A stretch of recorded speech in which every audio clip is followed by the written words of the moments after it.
এই দিনটা যে আসতে চলেছে জানা ছিল সকলেরই। অবশেষে বিদায় হয়ে গেল সুনীল ছেত্রী।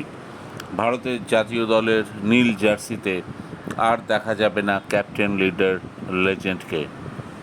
6 তারিখ, হ্যাঁ, আজকে অর্থাৎ 6ই জুন যুবভারতী ক্রীড়াঙ্গনে ভারতের জার্সিতে শেষ আন্তর্জাতিক ম্যাচ খেলে ফেললেন সুনীল। কুয়েতের বিরুদ্ধে ওয়ার্ল্ড কাপ কোয়ালিফায়ারের ম্যাচে ভারত জিততে পারেনি, গোলশূন্য ড্র হয়েছে। রেজাল্ট সঠিক হলে হয়তো কুয়েত জিতে যেত, কিন্তু ভারতও প্রাপ্ত সুযোগ কাজে লাগাতে পারেনি। রহিম আলী, আনোয়ার আলী, মনবীর সিং সহ সুযোগ মিস করেন। কিন্তু আজ ভারতের রেজাল্ট কী হয়েছে সেটা বড় কথা নয়। বড় কথা অবশ্যই সুনীল ছেত্রীর রিটায়ারমেন্ট।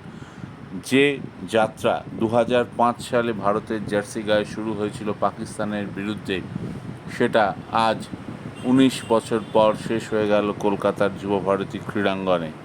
এই কলকাতাতেই একদিন মোহনবাগানের জার্সিতে পেশাদার ফুটবলার হিসেবে আত্মপ্রকাশ ঘটিয়েছিলেন সুনীল। সেই কলকাতাতেই জীবনের শেষ আন্তর্জাতিক ম্যাচ খেললেন ক্যাপ্টেন লিডার লেজেন্ড। আজ সুনীলকে শেষ ম্যাচে দেখার জন্য উপচে পড়েছিল গ্যালারি।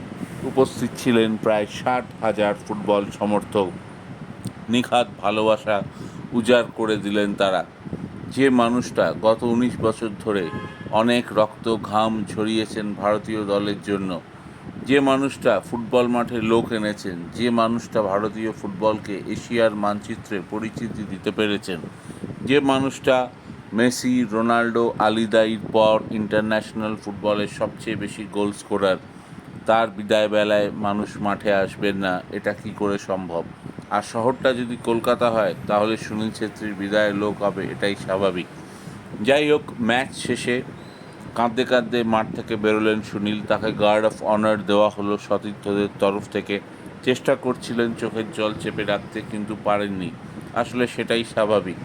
যে কাজটা করতে ভালোবাসতেন আজ থেকে প্রাক্তন হয়ে গেলেন, এই হ্যাংওভারটা কাটতেও তো সময় লাগবে।